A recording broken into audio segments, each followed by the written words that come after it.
Να καλημερίσουμε τον κύριο Καρουζάκη. Καλησπέρα, κύριε Καρουζάκη. Που είναι πρώτη φορά που τον φιλοξενούμε στην εκπομπή και χαιρόμαστε. Καλώς ήρθατε. Οικολόγος. Ξέρετε, η κάθε εκπομπή θέλει τον γιατρό της, τον δικηγόρο της. Σταύρος Μπαλάσκας στην παρέα μας. Καλημέρα, Σταύρο.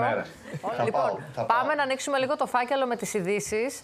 Να δούμε λίγο την υπόθεση στη Ρόδο, γιατί λέγαμε χθες για τις παρασύρσεις. Δυστυχώς αυτό δεν σταματά. Το προηγούμενο διάστημα με τον Τίνο είχαμε σχολιάσει ένα-δύο περιστατικά με ηλικιωμένους, κύριε Καρουζάκη. Μάλιστα. Τώρα είχαμε ένα παιδί 19 ετών, το οποίο ούτε δίπλωμα είχε πάρει το αυτοκίνητο παρόλα αυτά. Αφαίρεσε τη ζωή μιας γυναίκας, τουρίστριας, και άκουσα κάπου τον πατέρα να λέει ότι είχαμε αρρωστήσει εμείς η μάνα, έπρεπε να πάρει το αυτοκίνητο. Το δικαιολόγησε κανονικά δηλαδή. Στο διατάφτα το δικαστήριο τον είχε αφήσει έξω, προσωρινά ελεύθερο. Σωστά. Λοιπόν, η διαδικασία έχει το εξής. Από τη στιγμή που θα γίνει ένα αυτόφορο αδίκημα, το άτομο αυτό κρατείται στην αστυνομικό τμήμα. Ωραία. Και είτε μεταφέρεται στην εισαγγελία, οπότε εκεί γίνεται οι αρμόδιες διαδικασίες, είτε δίνεται εντολή από τον αρμόδιο εισαγγελέα να αφαιθεί ελεύθερο. Προφανώς στην περίπτωση αυτή κρίθηκε ότι δεν είναι αγνώστου διαμονής, ότι δεν προκύπτει νέος κίνδυνος, θεωρώντας ότι θα παραμείνει στο σπίτι του μέχρι να εκδικαστεί η όποια υπόθεση. Από εκεί πέρα, όσον αφορά τώρα το γεγονός ότι υπάρχει θάνατος, αυτό πλέον με τη νέα διαδικασία, με τον νέο νόμο, πρόκειται περί καθέριξεως. Συζητάμε για κακούργημα. Δηλαδή αυτό το 19χρονο παιδί, γιατί μιλάμε για ένα παιδί τώρα. Σωστά. Που έκανε αυτή την πράξη, μπορεί να βρεθεί πίσω από τα σίδερα της φυλακής. Σωστά. Απλά δεν γνωρίζουμε ποιες είναι οι συνθήκες του ατυχήματος. Εάν ήταν μεθυσμένος, τι υπάρχει στην δικογραφία. Το ότι δεν έχει δίπλωμα είναι ένας προφανώς επιβαρυντικός παράγοντας. Δεν σημαίνει αυτό ότι δεν μπορεί στο μέλλον να το βγάλει, αλλά δεν αποδεικνύει και κάτι. Δεν αποδεικνύει μια μετέπειτα καλή πράξη συμπεριφοράς. Ότι αποδέχεται μεν την πράξη του ότι αυτή καθ' αυτή ήταν λάθος, αλλά δεν αποδεικνύει το γεγονός, μάλλον δεν παραγνωρίζουμε το γεγονός ότι υπήρξε ένας θάνατος. Το πώς επήλθε βέβαια αυτός ο θάνατος θα το δούμε στην πράξη. Μάλιστα. Δεν σ' άφησε ο μπαμπάς όμως ποτέ χωρίς δίπλωμα να πάρει τα μάξια να. Είσαι καλά. Άμα γινόταν αυτό, δεν θα ήμουν εδώ τώρα. Αν μου επιτρέπετε όμως.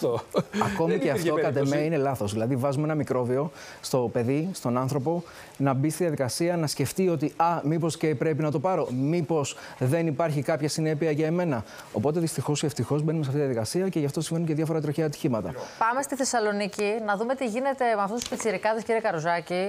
Μιλάμε για την ακροδεξιά οργάνωση, το είδαμε όλη τη βδομάδα. Αυτό το έργο, το λέω εισαγωγικά, που δρούσε στη Θεσσαλονίκη. Ακούσαμε κάποιες μαρτυρίες που εμένα προσωπικά με συγκλώνησαν. Πήγαν χθες στον εισαγγελέα κάμια 28-30 άνθρωποι. Η μισή από αυτούς είναι ανήλικα παιδιά, οι οποίοι τραμπούκιζαν, έκλεβαν. Ακούσαμε μια κοπέλα να λέει ότι είχε χάσει και την τάξη στο σχολείο από το φόβο της, γιατί δρούσαν αυτοί οι πιτσιρικάδες. Αυτοί από εδώ και πέρα, ποιο το μέλλον τους? Αυτό μένει να φανεί από τη διαδικασία που θα ακολουθεί. Χθες περάσανε από τους ανακριτές. Θα δούμε πώς θα εξελιχθεί όλη η διαδικασία. Τους άφησαν έξω τους ανήλικους. Κοιτάξτε, πρέπει να καταλάβουμε το εξής.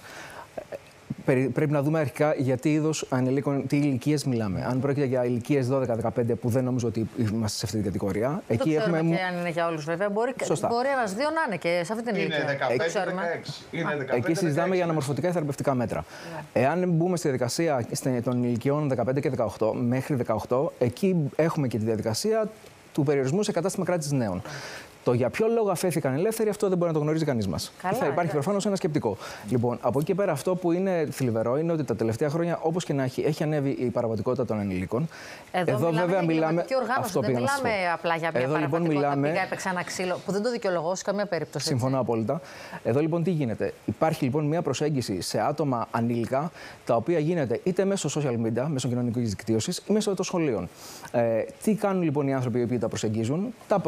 Τα προσελκύουν, τα φανατίζουν με πρόσχημα τον πατριωτισμό ή οποιοδήποτε άλλο χαρακτηριστικό. Τα κάνουν και νιώθουν ότι αυτά μπαίνουν σε μια ομάδα, η οποία ομάδα αυτή λοιπόν έχει και ένα σκοπό. Ποιος είναι ο σκοπός και πώς θα επιτευχθεί? Πρέπει να βρούμε πόρους. Πώς έρχεται λοιπόν ο πόρος? οι πόροι, με συγχωρείτε.